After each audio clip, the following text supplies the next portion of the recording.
Pakistan cricket کی تاریخ ستاروں سے بھری ہوئی ہے، لیکن آج کی کہانی انہی دو ستاروں کی ہے جن کا نام وسیم اکرم اور عمران خان ہے۔ حال ہی میں وسیم اکرم نے ایک انٹرویو میں ایسا کچھ کہا جس نے مداحوں کے دل جیت لیے۔ انہوں نے اپنی کامیابیوں کا کریڈٹ عمران خان کو دے دیا اور کہا، میں نے کرکٹ میں جو کچھ حاصل کیا میدان میں چاہے میدان سے باہر، وہ سب عمران خان کی بدولت کیا۔ وسیم اکرم کا مزید کہنا تھا کہ لوگ مجھے نیشنل ٹیلنٹ کہتے تھے، لیکن وہ قدرتی طور پر باصلاحیت نہیں تھے، بلکہ انہوں نے ہر چیز سخت محنت سے حاصل کی۔ یہی تو فرق ہوتا ہے کہ عام اور خاص میں۔ عمران خان نے 1976 میں اپنی بالنگ ایکشن ہی تبدیل کر دیا، وہ بھی اس وقت جب بالرز ایسے سوچتے بھی نہیں تھے، لیکن عمران خان نے کر کے دکھایا۔ اور پھر 1984 میں آیا ایک 18 سالہ نوجوان وسیم اکرم، تیز، خطرناک اور تجربہ کار، لیکن عمران خان نے پہچان لیا کہ یہ لڑکا آگے جا کر دنیا کا سب سے بڑا بالر بنے گا۔ انہوں نے وسیم اکرم کو گراؤنڈ میں بھی گروم کیا، جبکہ گراؤنڈ سے باہر بھی ان کو گروم کرتے رہے۔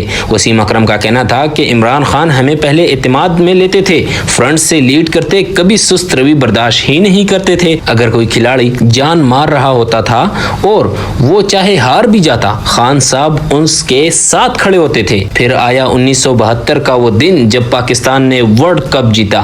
کپتان عمران خان تھے اور فائنل کا ہیرو وسیم اکرم ٹھہرا۔ ایک لیڈر اور اس کا تیار کردہ شاگرد، دونوں نے پاکستان کا نام تاریخ میں سنہرے حروف میں لکھ دیا۔ کچھ کامیابیاں صرف اعداد و شمار میں نہیں ہوتی، وہ ایک نظریہ، ایک رشتہ اور ایک اعتماد کی کہانی ہوتی ہے، جس کی مثال عمران خان اور وسیم اکرم کی داستان جو کہ آپ نے سنی۔